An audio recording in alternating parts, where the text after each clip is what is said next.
মহানগর উত্তর বিএনপির সংগ্রামী সদস্য সচিব সাবেক তুখার ছাত্রনেতা রাজপথ আন্দোলন সংগ্রামে অত্যন্ত পরিশ্রমী নেতা অত্যন্ত বিশ্বস্ত কর্মী বান্ধব জননন্দিকা জনপ্রিয় জননেতা মোহাম্মদ মুস্তফা কামাল জনাব মোহাম্মদ মুস্তফা কামাল।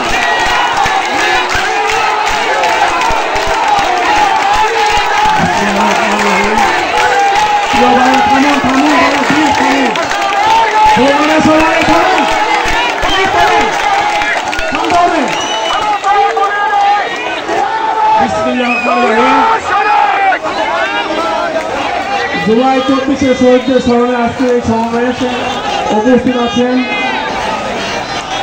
বাংলাদেশ জাতীয়তাবাদী দলের সংগ্রামী মহাসচিব, যিনি আন্দোলন সংগ্রামে সময় বিএনপিকে ঐক্যবদ্ধ রেখেছেন, শেখ হাসিনাকে এই দেশ থেকে তাড়িয়ে দেওয়ার জন্য সর্বাত্মক তিনি সহযোগিতা করছেন। সে আমাদের নেতা জনাব মির্জা ফখরুল ইসলাম আলমগীর। জনাব মির্জা ফখরুল ইসলাম আলমগীর উপস্থিত আছেন আমার সহযোদ্ধা ঢাকা মহানগর উত্তর বিএনপির সংগ্রামী আহ্বায়ক, বাংলাদেশ জাতীয়তাবাদী দল বিএনপি কেন্দ্রীয় ক্রীড়া বিষয়ক সম্পাদক, যিনি বাংলাদেশকে স্বর্ণজয়ের মাধ্যমে বাংলাদেশকে আন্তর্জাতিক মিডিয়ায় পরিচয় করেছেন, আন্তর্জাতিক মহলে পরিচয় করে দিয়েছেন। সে আমাদের নেতা জনাব আমিনুল হক সহ উপস্থিত বিএনপির জাতীয় নেতৃবৃন্দ, ঢাকা মহানগরের নেতৃবৃন্দ, আমার সম্মুখে উপস্থিত ঢাকা 18 আসনের জনগণ, আমার পার্টির নেতাকর্মী ভাই ও বোনেরা, আসসালামু আলাইকুম। বন্ধুগণ, বক্তব্য ভাষা হারিয়ে ফেলেছি। আমাদের মুস্তাফিজ ভাই যে বক্তব্য দিয়েছে, ওনার ছেলেকে খুন করার পর কোথায় কবর দিবে, কবরের জায়গাটুকু সে পায় নাই। শেখ হাসিনা সরকার, শেখ হাসিনার পুলিশ বাহিনী তার ছেলে মুক্তকে কবর দেওয়ার বিষয়ে সহযোগিতা করে নাই। আমি জানতে পারি আমার সামনে এসে জয় আছে, জয় আমাদের বিএনপির তুরাক থানার যুগ্ম আহ্বায়ক, জয়কে আমি ফোন করছি, ওই সবই দাঁড়িয়েছে, তাকে আমি ফোন করেছিলাম, বলছি মুক্তকে কবর দেওয়া যাচ্ছে না, তোমাদের পারিবারিক কবরে দেওয়া যায় কিনা একটু চেষ্টা করে দেখো। মাননীয় মহাসচিব স্যার, এই 53 নং ওয়ার্ড বিএনপির সভাপতি তাদের পারিবারিক কবরস্থানে আমি ফোন করার মাধ্যমে এই আমাদের মুস্তাফিজ ভাইয়ের ছেলে মুগ্ধকে আমরা চেষ্টা করেছি তাকে কবরস্থ করার জন্য, যদিও সরকার একটা মৃত্যু লাশকে দাফন দেওয়ার বিষয়ে সহযোগিতা করে নাই। বন্ধুরা আমার, অত্যন্ত দুঃখের আবার লজ্জার বিষয়ে আবার ভুল বক্তব্য দিয়েছে, বলছে মানুষ তো মারাই যাবে, তাতে কি হয়েছে, বের হয়ে যাও থানা থেকে, বলছে না। আমরা ঘৃণা করি শেখ হাসিনার সেই পুলিশগুলোকে, তারা যদি বাংলাদেশের কোথাও থাকে তাদেরকে ধরে এনে বিচারের আওতায় আনা উচিত, আমি বিশ্বাস করি। বন্ধুগণ, আমি সংবিধানের কথা শেষ করতে চাই। তারেক রহমানের নির্দেশে নির্বাচনের পূর্বে তারেক রহমান আমার সাথে কথা বলেছে ফোনের মাধ্যমে, বলছে সর্বোচ্চ ত্যাগ স্বীকার করেন, ইনশাআল্লাহ সুদিন আসবে।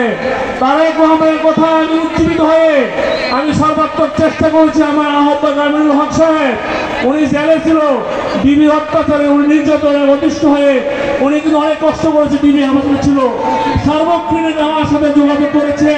আমি ঢাকা মহানগরের প্রতিটি এলাকায় আমি সবার সাথে যোগাযোগ রক্ষা করার চেষ্টা করছি, আমার সাধ্য মতো আমি চেষ্টা করেছি। বিএনপি সিনিয়র যুগ্ম আহ্বায়ক সিনিয়র যুগ্ম আহ্বায়ক এনে আমি এলাকায় 10 থেকে 15টা মিটিং মিছিল করেছি। ওই দুঃসময়ে আমরা চেষ্টা করেছি, আমরা সহ কবির শেখুল সহ আমরা সবাই নিয়ে চেষ্টা করেছি এই শেখ হাসিনাকে কিভাবে এই দেশ থেকে বিতরণ করা যায়। বন্ধুরা আমার, আমি আজকে সংক্ষেপে শেষ করতে চাই, দুঃসময় যারা বিএনপির পাশে ছিল, দুঃসময় তারেক রহমানের আহ্বানে যারা সারা দিয়ে বিএনপির পাশে থেকে কাজ করেছে শেখ হাসিনাকে দেশ থেকে দাঁড়ানোর জন্য, আমরা সেই বন্ধুদেরকে সামনে এগিয়ে নিয়ে যেতে চাই। দুঃসময় তাদের সময় ছিল না, যারা মুনাফি করেছে, যারা দিনে বিএনপি করেছে, রাতে আওয়ামী লীগের সাথে যোগাযোগ করেছে, ওই ধরনের গ্রেপ্তার, ওই ধরনের বিএনপিগুলোকে আমরা পাঠিয়ে রাখতে চাই না। দুঃসময়ের 100 কর্মীর চেয়ে এখন 1000 কর্মীর চেয়ে দুঃসময়ের একজন কর্মী অনেক উত্তম। মাননীয় মহাসচিব স্যার, আমি আপনি এসে আমাদের প্রোগ্রামটা সুন্দর করেছেন, আপনাকে এই জন্য ধন্যবাদ জানাচ্ছি ঢাকা মহানগর উত্তরের পক্ষ থেকে। আমি আর একটা কথা বলে শেষ করতে চাই, আমাদের উত্তরা পশ্চিম পুরা থানায় আশেপাশের কয়েকটা থানায় দুই একটা ছেলের জন্য আমাদের পার্টির বদনাম হচ্ছে। যাদেরকে আর্মিরা বারবার ধরেছে, আবার বারবার ছুটে এসেছে, আবার ধরেছে, আবার ছুটে এসেছে, আবার আর্মিরা ধরছে, এখন আবার ছুটে আনার জন্য আমাদের কিছু গঠফদার আসার চেষ্টা করতেছে।